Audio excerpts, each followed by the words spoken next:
I think I have a problem. But what I will say, it's a good problem to have. I'm basically an addict. Hey, this is the first step to recovery, isn't it? If you admit that you're an addict. I'm addicted to comics, as you all know. But most of all, recently, this past year, I have become 100% addicted to DC Finest. I actually readjust my comic budget, so I've trimmed off titles in my pull list for my weekly comics to make room so I can get more DC Finest. I've been going through my bookshelves to make room so I can display these and just put books I've not read in ages to one side. I just love them. I mean, think about it. And I love the DC compact comics as well, but that's another story for another video. And I counted them last night. I've got 11 now, which is crazy. There's only about It was about 20, if that, so far. It's not been going for long. I've got 11. How did that happen? But like I said, it's a wonderful habit. They're all $39.99. You get, in majority apart from the Blue Beta one, which I'm not bothered about getting anyway. Pardon me, you get over 500 pages. A lot of time, over 600 pages. So that and the DC Compact comic range are the best value you can get in comic books at the moment. And I just wonder, so I'll just go through them, and I'll let you know what I've read, and I'll give them if I've read them, I'll give you my if I think they're worth buying. So first of all, which I mentioned in the video what I've done today, Batgirl, 9 out of 10, definite must buy, wonderful, wonderful read. Supergirl I just started reading today, but already I'm up nearly 200 pages through it, wonderful read again. This is the most current one. And then Justice League team that has a real soft spot in my heart, that's the Detroit Justice League one, which had Luke McDonnell on artwork, Jerry Conway writing the majority of it. And it had a team of Vixen, Atom, Aquaman, Batman, Martian Manhunter, Elongated Man, Zatanna, and also Vibe and Gypsy and characters like that, and Steel or Sarge Steel or whatever he's called. Again, for me, for sheer nostalgia, because I adored this comic in the 80s, I'm going to give it an 8 out of 10. One which is a wonderful surprise gift from, is it Partworks Collector or whatever it's called. Got this for my birthday, and I was not expecting this. I just said it as a joke on my Discord saying, "Oh, it's my birthday. If you want to get me something, just go on my wish list." And this wonderful person did, so thank you very much. And so this is very special for me. This one I'll never sell because people buy me stuff. It's a and another reason I won't buy it was get rid of it. The artwork is fantastic. It's fun. It's funky. It's metamorpho. Come on. It's more zany than he appeared in the film, which is saying something. And the artist Ramona Fradon is really, really good. She's got a really fresh, fun style, and also the artist Sal Trapani. They've got like an even more cartoony, say Jim Aparo. It's like Jim Aparo, but put through the cartoon blender, if that makes any sense.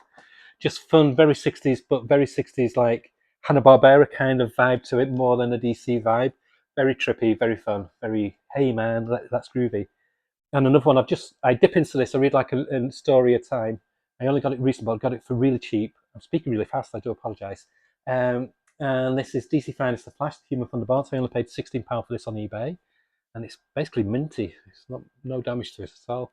So this is the first appearance of the Silver Age Flash. It was the first appearance of the Silver Age. The first appearance of the Flash was what set up what determined of the Silver Age in comics, and it's I think majority, if not all, of the artwork is by Carmine Infantino, and his art style is very different in this to what he, because I used to read the Flash comic in the 70s and 80s, and he was the predominant artist on that, and he was much squarer and almost like an abstract style to it, which I loved. But in this, is much more of your classic artist, but it's great.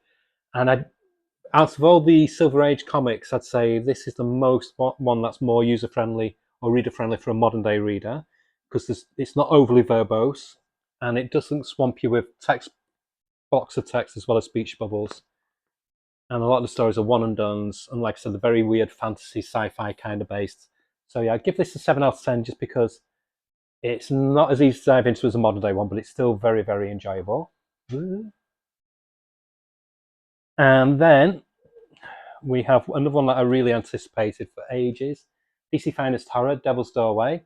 It has writers like Jerry Conway, Marv Wolfman, artists like Benny Wrightson, Neil Adams, Alex Toth, and other people. And this compiles all the cool late 60s, early 70s horror titles like House of Mystery, House of Secrets, Unexpected, Witching Hour, etc. and it's just great. And again, it's one that you can just dip into. This is a perfect Halloween read. It's horrific, but Comics Code Authority approved horrific. So there's nothing that you can't show to a young person.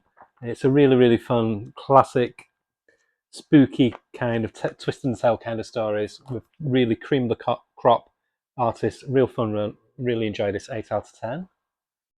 One that I've got, but this was the first DC Finest book, but I've not read it yet. I want to wait for the next one so I can do because they're doing the second volume very soon, next year, early next year. I want to read them back to back. So this is Green Arrow Longbow Hunters. So it's the start of the Mike Grell run, and then he did the regular series where he didn't do the artwork, but Ed Hannigan came on with Dick Giordano. This was as good as 80s comics got. It was very hard hitting, very much a social commentary comic, which is unusual because Green Arrow is very woke, very left of centre, very much a social justice warrior, and yet Mike Grell is very conservative in his political beliefs, and yet he wrote a very moving Green Arrow story. So it proves that you can write what you don't know, and you can treat a character with respect, even if you don't agree with a lot of their viewpoints. But I think Mike Grell's right wing, but he's not an asshole like Chuck Dixon or somebody like that who are just reprehensible. But yeah, that's by the by. That's a waffle. But I've not read it yet, but I've read it when it first came out, so I'm going to give it a 10 out of 10 because it's one of my favourite comics of all time. One that's just a blast and a real fun comic. This is from 1978 to 79, so it's late 70s goodness.